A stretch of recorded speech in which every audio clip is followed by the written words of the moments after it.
June 2nd, 2010, I get called into a meeting. Senior partners are calling me into a meeting. So I'm in Albany, and I'm in my downtown law office, and the two senior partners sit down with me across a table. It's a place that I had been working for 14 years. And when they sat down, I knew something was up just by looking at the expressions on their face. And the senior partner looks across from me in this cold, sterile, dark conference room, and he says, "John, it's time we part ways." And it was at that time, in June of 2010, that I started walking out the door. And as I walked out the door, shook their hands, held the door, and it occurred to me for the first time in my life that next week, I'm not going to have a paycheck.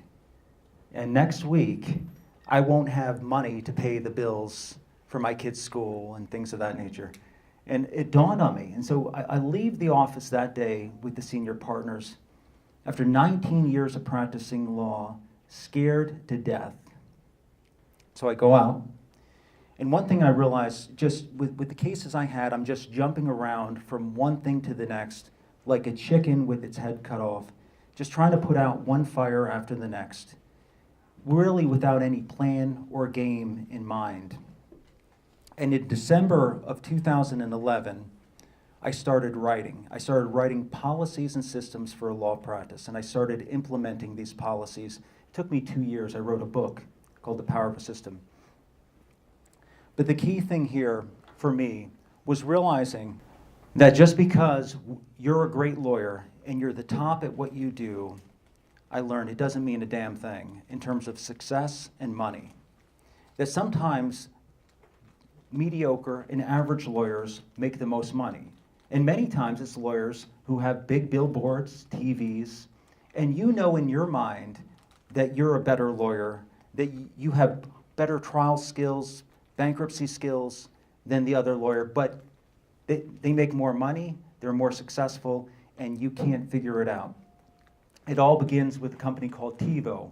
It's a perfect example. In 1995, TiVo invented the digital video recorder, which at that time was a revolutionary product for people who watch TV. From 1995 until now, TiVo has produced better and better digital video recorders, and they are the state of the art. Yet in 1995, TiVo's patents, intellectual property, and all the great stuff it had was worth $50 a share. Today, 19 years later, the stock price of TiVo is $12 a share. So the company that happens to be the very best at what it does is not reflected in share price or profit. It's the same thing for us. The fact that you're the best at what you do doesn't mean success. Many lawyers are looking for the quick kill, and the quick kill is the caveman. The caveman goes out and hunts every day. And if he doesn't kill something and bring it home, there's nothing to eat for the tribe. And many lawyers think like the caveman who want to make the quick buck. They have TV, they have radio, and for many of them it works. But the mindset revolution is to think not only about the immediate, but thinking long term. The farmer is very different from the caveman. He nurtures, he cultivates, and he grows, knowing that in a couple of months he'll have a crop full of food, and he'll be able to harvest. And that harvest will provide food for the entire year. The difference between a caveman and the farmer is critical. As a lawyer, you must think long term. You must be the farmer.